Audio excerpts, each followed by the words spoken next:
Bismillah, alhamdulillah, salatu salamu ala rasulillah. Assalamualaikum warahmatullahi wabarakatuh.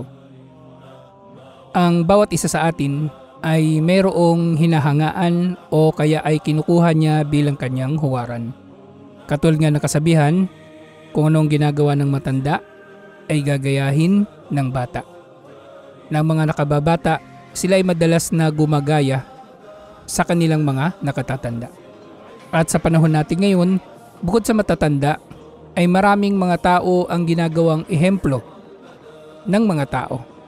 Maaaring ito ay artista, maaaring ito ay vlogger, at iba't iba pa. Pero sa ating mga Muslim, wala nang iba pang pinakamainam na huwaran liban pa kay Propeta Muhammad sallallahu alaihi wasallam. Dahil si Allah subhanahu wa ta'ala mismo ang nagsabi, "Laqad kana lakum fi rasulillahi uswatun hasanah," na matatagpuan ninyo sa sugo ni Allah subhanahu wa ta'ala ang mahusay na halimbawa o huwaran. At gayon din kung sa pangkaraniwang mga tao, kung meron man tayong kukunin natin bilang mga huwaran o sa makabagong pananalita ay bilang mga idolo, sinabi ni Abdullah bin Mas'ud radiyallahu anhu tungkol sa bagay na ito. Sinabi niya, "Man kana mustannan falyastanna biman kadmat," na sino man daw ang nagnanais na kumuha sa sino man bilang kanyang huwaran o bilang kanyang idolo na gagayahin, ay kunin niya yaong mga namayapa na, yaong mga namatay na. Pero syempre tinutukoy niya rito yaong mga namayapa na mga mananampalataya. Dahil sinabi niya, "Fa innal hayya la tu'manu alayhil fitna." Dahil daw ang buhay ay hindi magiging ligtas mula sa anumang uri ng pagsubok sa kanyang pananampalataya, lalong-lalo na maaaring kakikitaan natin siya ng mali, na maaaring ito ay gagayahin natin dahil siya ay ating kinukuha bilang huwaran o bilang idolo. Katulad ng mga fitna na nangyayari sa kasalukuyan, na kapag mayroong sikat na mangmang, ang kamangmangan niya ay ginagaya rin ng mga tao. At ang mga tao ay pumapalibot sa kanya at sumusuporta kahit malinaw ang kanyang pagkakamali. Kaya pinakamainam na kunin natin bilang ating mga huwaran at mga halimbawa ang mga namayapa na mga mananampalataya. At ang tinukoy niya rito ay hindi basta-bastang mga namayapang mananampalataya. Sinabi ni Abdullah bin Mas'ud radiyallahu anhu, "Ulaika ashabu Muhammadin sallallahu alaihi wasallam." At sila ay walang iba kundi ang mga kasama ni Propeta Muhammad sallallahu alaihi wasallam. Na nilarawan niya ang mga kasama ni Propeta Muhammad sallallahu alaihi wasallam, kanu afdala hadhil ummah. Na mga kasama ni Propeta Muhammad sallallahu alaihi wasallam, sila ang pinakamainam sa umma na ito. Abarraha kuluban, na sila ang merong pinakadalisay na puso. Wa amakaha ilman, sila ang pinakamalalim ang kaalaman. Wa akallaha takallupan, at sila ang may pinakakaunting kababawan pagdating sa mga bagay-bagay. Akhtarahumullahu li suhbati nabiyhi, sila ay hinirang, pinili ni Allah subhanahu wa ta'ala upang maging kasama ng kanyang propeta. Ibig sabihin sila ay ang pinakamainam na mga tao o mga tao na kinakitaan ni Allah subhanahu wa ta'ala ng pinakamalaking pakinabang para sa pagtatagumpay ng mensahe na ito. Fa'rifu lahum fadluhum, kaya alamin ninyo ang kanilang mga kahigitan. Wattabi'uhum ala atharihim, sundan ninyo ang kanilang bakas. Watamassaku bimastata'tum min akhlaqihim wa siyarihim, at sundin ninyo sa abot ng inyong makakaya ang kanilang mga ugali at ang kanilang mga paraan ng pamumuhay, fa innahum kanu alal hudal mustaqim, dahil sila ay nasa matuwid na gabay. Wala tayong ibang higit na marapat na kunin bilang huwaran liban pa kay Propeta Muhammad sallallahu alaihi wasallam. At kung meron mang iba pa tayong kukunin nahuwaran, ito ay ang kanyang mga kasama radiyallahu anhum. At sa araw na ito, inshallah, ay tatalakayin natin ang tungkol sa pinakadakilang sahaba ni Propeta Muhammad sallallahu alaihi wasallam, na siya rin namang pinakadakilang tao na may tuturing kahit siya ay hindi propeta o sugo ni Allah subhanahu wa ta'ala.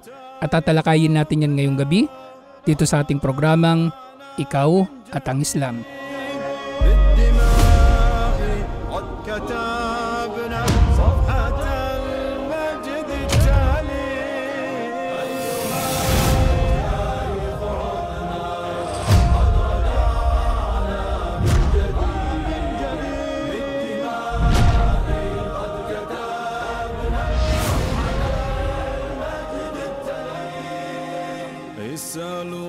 Ang ating tinutukoy na sahaba na ito ay walang iba kundi ang sahaba na nagngangalang si Abdullah bin Uthman bin Amir, na siya ay pinakakilala sa taguri bilang Abu Bakr Siddiq radhiyallahu anhu.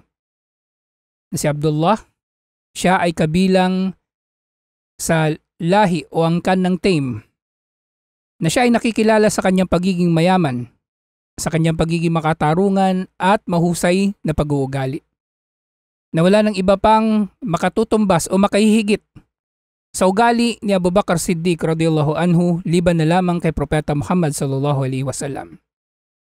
Sila ay matalik na magkaibigan mula noong panahon na hindi pa isinusugo si Propeta Muhammad sallallahu alaihi wasallam. Si Abu Bakr Siddiq radhiyallahu anhu, nakikilala rin siya na isa sa mga tao sa Quraysh na tumaliwas sa pagsamba sa mga ribulto, katulad ni Propeta Muhammad sallallahu alaihi wasallam, na sila ay hindi nakisama sa anumang uri ng pagdakila kay Allat, Al-Uzza at iba pang mga Diyos-Diyosan na dinadakila ng Quraysh. Si Abu Bakr Siddiq radhiyallahu anhu, siya ay kinikilala bilang isa sa mga tagapag-ayos sa anumang mga hidwaan na namamagitan sa mga mamamayan ng Quraysh.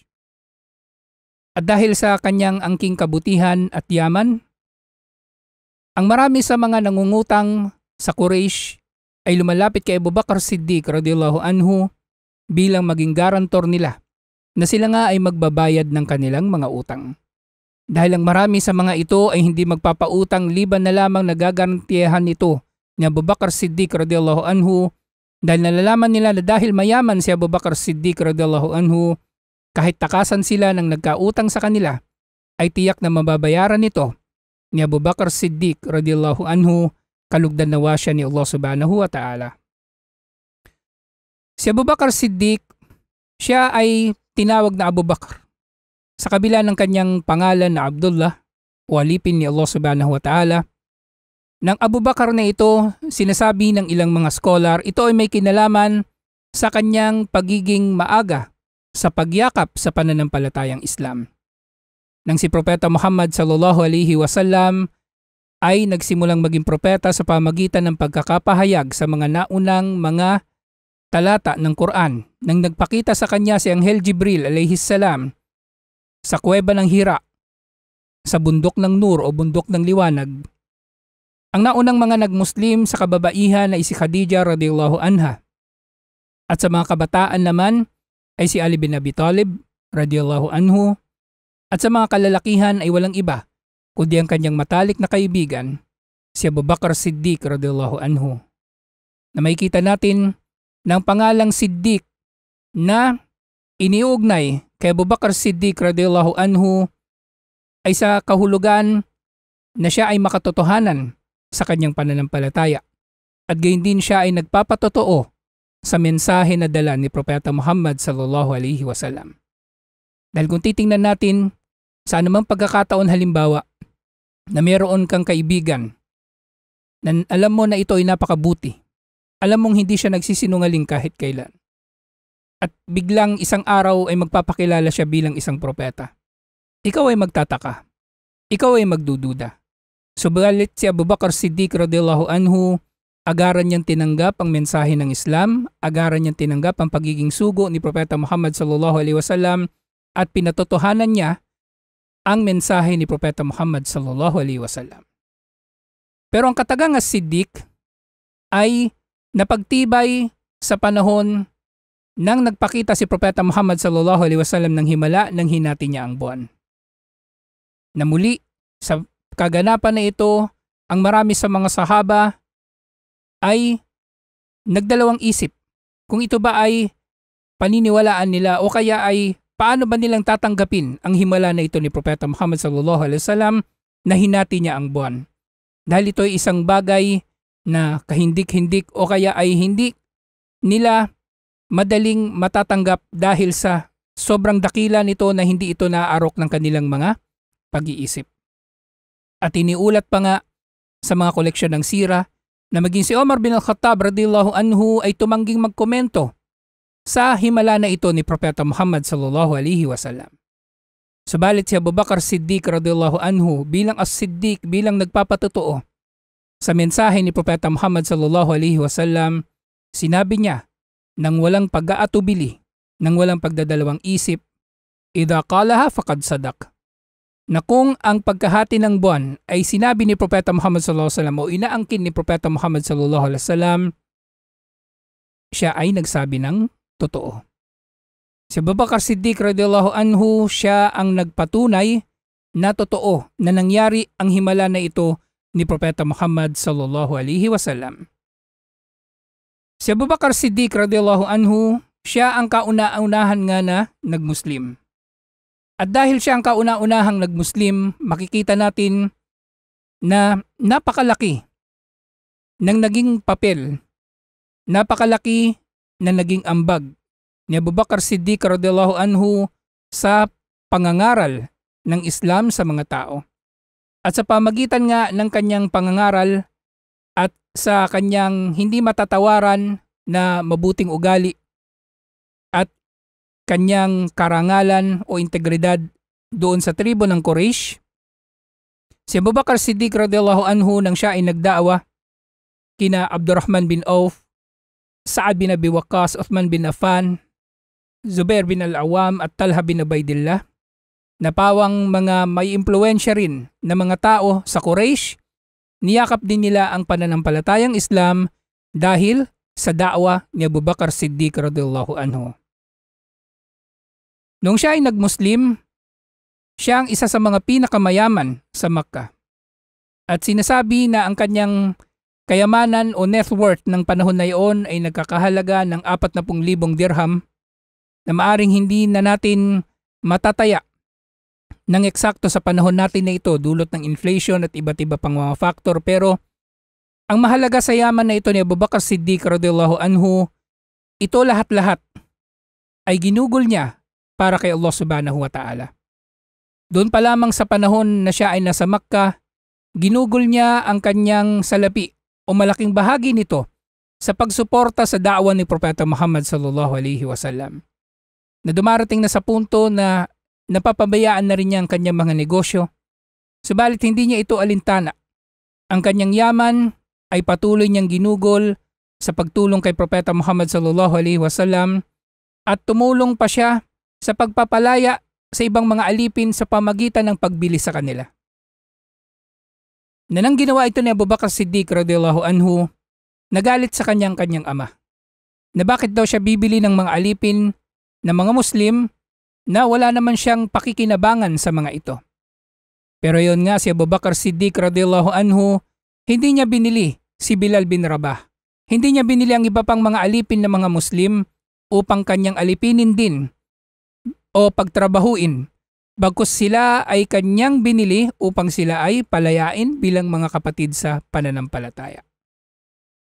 At ang pinakakilalang kwento na marahil kay Abu Bakr Siddiq radhiyallahu anhu tungkol sa kanyang paggamit o paggugol ng kanyang buong kayamanan para kay Allah subhanahu wa ta'ala ay nang inihanda ni Propeta Muhammad sallallahu alaihi wasallam ang Jayshul Usr o ang hukbo ng paghihirap dahil mahirap ang kanilang kalagayan pagdating sa mga armas, pagdating sa mga kagamitan, subalit itinuloy nila ang jihad laban sa mga hindi mananampalataya doon sa Tabuk sa pamagitan ng mga ambag ng mga sahaba na isa sa mga pumila rito upang magbigay ng kanyang ambag ay si Omar bin al-Khattab radiyallahu anhu.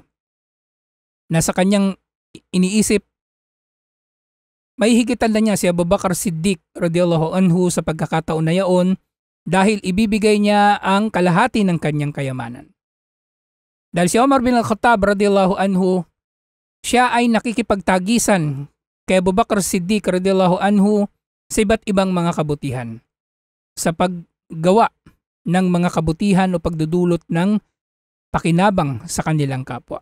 At inisip niya sa panahon na yaon na mauunahan niya si Abu Bakr Siddiq radiyallahu anhu sa pagkakataon na yaon.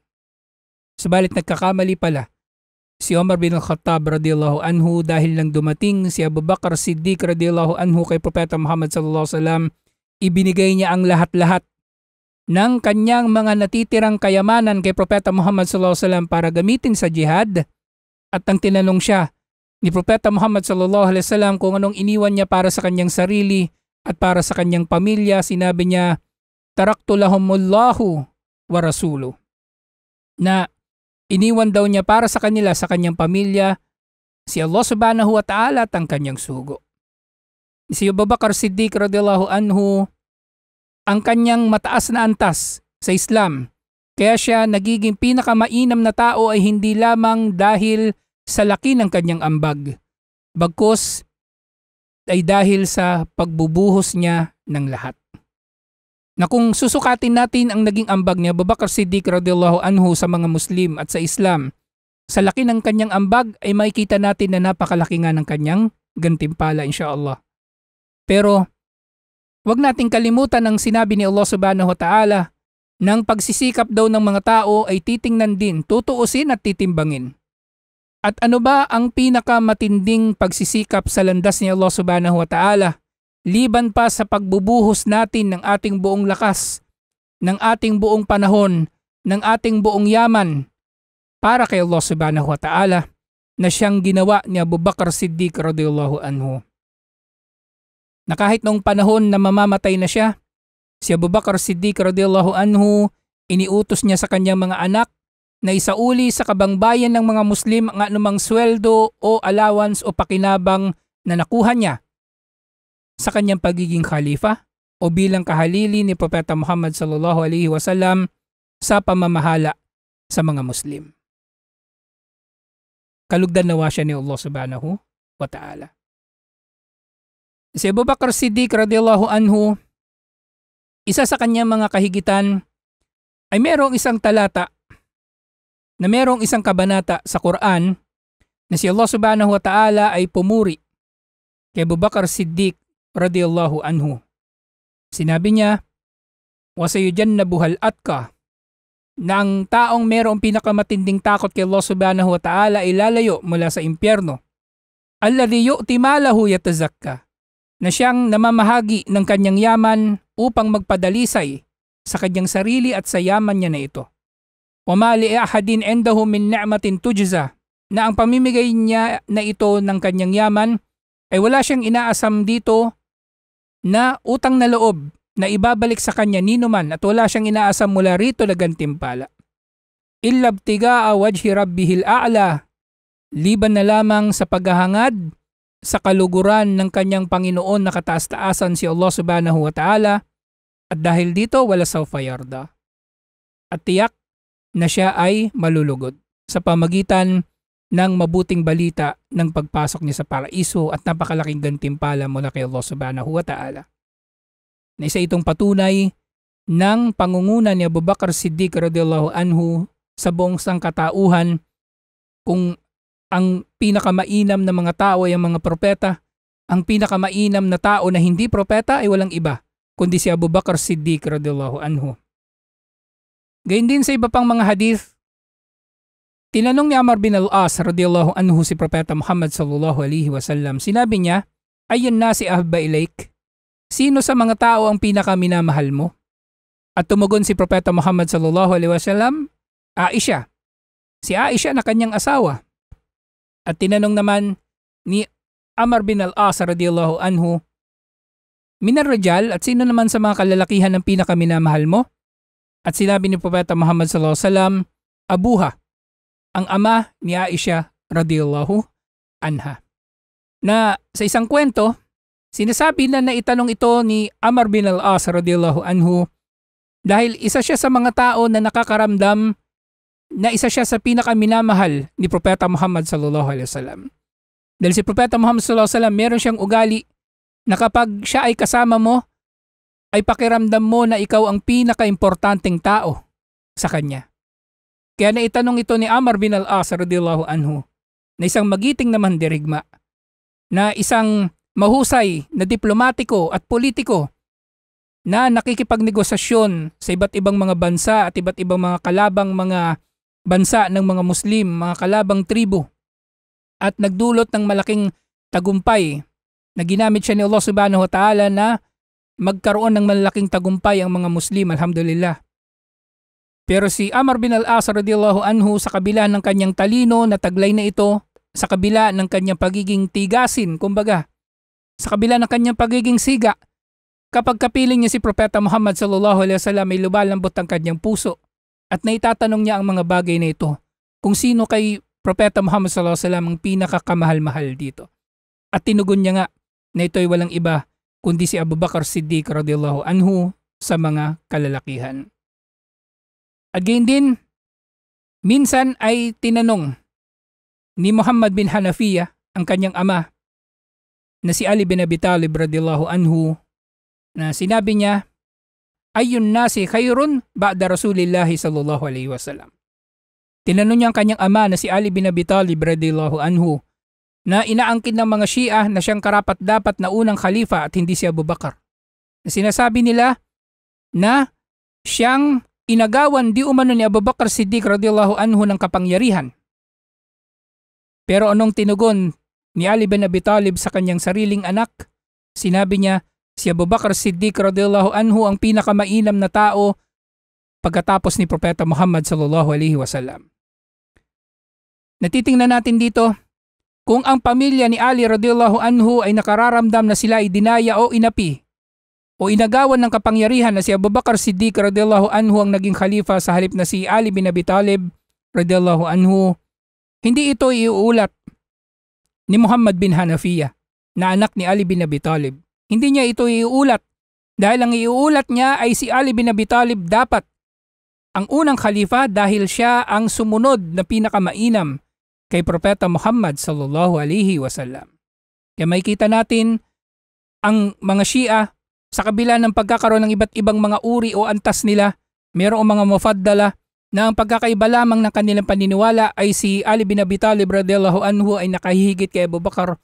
At gayon din yung mga Shia na tinatawag na mga sababa, mga nagmumura kay Abu Bakr Siddiq radhiyallahu anhu at yung mga gulat na sumasamba kay Ali, mga nagmamalabis kay Ali, lahat sila ay nagkakamali.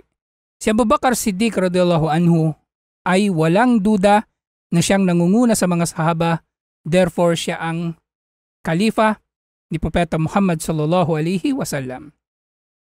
Sinabi ni Propeta Muhammad sallallahu alaihi wasallam, "Inna amanna nasi alayya fi sahbatihi wa malihi Abu Bakr." Natunay na ang may pinakamalaking naitulong sa akin sa kanyang yaman at sa kanyang pagsama o pagtulong sa akin ay si Abu Bakr Siddiq radhiyallahu anhu. At sinabi nga ni Propeta Muhammad sallallahu alaihi wasallam, "Walau kuntu muttakhidan khalilan min ummati, lattakhadtu Abu Bakr." Kung ako man ay kukuha ng malapit na kaibigan mula sa aking umma, mula sa lahat ng kanyang umma o tagasunod, ay kukunin niya si Abu Bakr Siddiq radhiyallahu anhu. Hindi si Ali, hindi si Umar bin al-Khattab, hindi si Uthman, si Abu Bakr Siddiq radhiyallahu anhu, walakin ukhuwatul Islam wa mawaddatuh. Subalit ang meron nga sa Islam ay ang ukhuwa o kapatiran at ang mawadda o pagmamahalan bilang magkakapatid. At sa panghuling bahagi ng ating pagtalakay na ito, na hindi na nga natin tatalakay ng iba pang mga bahagi ng talambuhay na Abu Bakr Siddiq radhiyallahu anhu, dahil lang gusto nating bigyang diin ay ang inspirasyon na makukuha natin sa kanya bilang nangungunang sahaba ni Propeta Muhammad sallallahu alaihi wasallam. Tinukoy ni Propeta Muhammad sallallahu alaihi wasallam na malaki ang naitulong ni Abu Bakr Siddiq radhiyallahu anhu sa kanya. At ang katotohanan dito, ang tulong na ito ni Abu Bakr Siddiq radhiyallahu anhu sa umma na ito ni Propeta Muhammad sallallahu alaihi wasallam ay hindi lamang doon sa panahon habang nabubuhay si Propeta Muhammad sallallahu alaihi wasallam. Bagkus ay maging sa pagkamatay ni Propeta Muhammad sallallahu alaihi wasallam, si Abu Bakar Siddiq radhiyallahu anhu ang may pinakamalaking na itulong sa umma na ito, na ginamit siya ni Allah subhanahu wa ta'ala upang mapanatili ang Islam, ang relihiyon na ito. Sa paanong paraan? Ang mga propeta tuwinang sila ay nawawala, ano ang nangyayari sa mga tao? Sila ay naliligaw. Si Musa alayhis salam, nawala lang siya ng 40 araw, ay gumawa na ng rebulto ang angkan ng Israel at sinamba nila sa pamumuno ni As-Samiri. At ang mga Kristiyano ng iniangat ni Allah subhanahu wa ta'ala si Jesucristo, ginawa nilang Diyos si Jesucristo. At sa halip na sumunod sila sa utos ni Jesucristo, sa doktrina na dala ni Jesucristo, sumunod sila kay Pablo na siyang nagtatag ng Kristyanismo. Pero nang namatay si Propeta Muhammad sallallahu alaihi wasallam, naging matinding pagsubok din ito sa mga Muslim. Ang pinakatigasin na sahaba, si Omar bin Al-Khattab radhiyallahu anhu, ay halos mabaliw. Na sinasabi niya na sino man daw ang magsabi na namatay si Propeta Muhammad sallallahu alaihi wasallam ay tatagain niya. At sinasabi niya na si Propeta Muhammad sallallahu alaihi wasallam ay katulad lamang ni Musa na mawawala ng 40 araw pero magbabalik din. Pero si Abu Bakar Siddiq radhiyallahu anhu ay tumindig. At sinabi niya kay Omar bin Khattab radhiyallahu anhu, sa kabila ng pagiging payat ni Abu Bakar Siddiq radhiyallahu anhu, payat na maliit na mahina ang katawan, sa malaking katawan, matangkad at malakas na si Omar bin Khattab radhiyallahu anhu, sinabi ni Abu Bakar Siddiq radhiyallahu anhu sa kahulugan nito, sino mang sumasamba kay Muhammad sallallahu alaihi wasallam ay dapat na malaman niya na namatay na si Muhammad sallallahu alaihi wasallam. Ngunit sino mang sumasamba kay Allah subhanahu wa ta'ala ay dapat niyang malaman na si Allah subhanahu wa ta'ala ay buhay at hindi namamatay. At ito ang nagpatibay sa pananampalataya ng mga Muslim. At pagkamatay ni Propeta Muhammad sallallahu alaihi wasallam, nagkaroon ng kaguluhan na gusto ng Ansar na sila ay humiwalay sa mga Muhajirin na magtatayo sila ng kanilang sariling pamahalaan. Subalit pinigil ito ni Abu Bakar Siddiq radhiyallahu anhu. Maraming mga nagmurtad o tumalikod sa Islam nang namatay si Propeta Muhammad sallallahu alaihi wasallam, pero dinigma sila ni Abu Bakar radhiyallahu anhu. Si Abu Bakar Siddiq radhiyallahu anhu ang nagdulot na manatili ang Islam. Ginamit siya ni Allah subhanahu wa ta'ala na manatiling buo ang Islam pagkamatay ni Propeta Muhammad sallallahu alaihi wasallam. At isa pang napakainam na ginawa ni Abu Bakar Siddiq radhiyallahu anhu nang siya ay nabubuhay pa na hindi nagawa ng sinuman, bukod pa sa kanyang mabuting ugali na isang testamento o patunay sa kanyang mahusay na pamumuno, si Abu Bakar Siddiq radhiyallahu anhu, kinalaban niya ang dalawang pinakamalaking imperyo noong panahon niya ng sabay at pareho itong napabagsak ng sumunod na khalifa, si Omar bin Khattab radhiyallahu anhu, pero hindi magaganap ito liban na lamang na dulutin ni Allah na simulan muna ni Abu Bakar Siddiq radhiyallahu anhu ang digmaan laban sa mga Romano at laban sa mga Persyano. Na ang pakikidigma laban sa dalawang kaaway sa magkaibang direksyon, sa military science, ito ay isang bagay na napakamapanganib. Ito ang dahilan kung bakit natalo si Napoleon, dahil dinidigma niya ang buong Europa at dinigma niya sa kabilang panig naman ng Russia at nahati ang kanyang hukbo. Si Hitler, dinigma niya ang buong Europa at dinigma rin niya ang Russia at nahati ang kanyang hukbo. Kaya pareho silang natalo. Pero si Abu Bakar Siddiq radhiyallahu anhu, na mayroong iilang sundalo lamang na nahati ang kanyang hukbo. Subalit dahil ito ay matalinong desisyon ni Abu Bakar Siddiq radhiyallahu anhu bilang pinuno na pinakakarapat dapat sa pagiging tagapagmana ni Propeta Muhammad sallallahu alaihi wasallam, bilang pinakamainam na tao, liban pa sa mga propeta, nagtagumpay si Abu Bakar Siddiq radhiyallahu anhu sa ginawa niya na ito, at ang malaking lugar na nasasakop ng mga Romano at ng mga Persyano ay naging mga bansang Muslim hanggang sa panahon natin ngayon. Na naipalaganap ang Islam doon, na dahil hindi nagpahintulot ang mga Romano at ang mga Persyano na maipalaganap ang Islam sa lugar na iyon ng mapayapa, ay didigma sila ni Abu Bakar Siddiq radhiyallahu anhu hanggang sa sila ay bumagsak. Si Abu Bakar Siddiq radhiyallahu anhu, siya ang pinakamainam na tao na hindi propeta. At nawa ay kinapulutan ninyo ng magandang aral ang ating usapin. Sa gabi ito, nagpapasalamat kami sa inyong mahusay na pagsubaybay sa ating programa. Isang magandang gabi sa lahat at sa mga kapatid nating Muslim. Wassalamualaikum warahmatullahi wabarakatuh.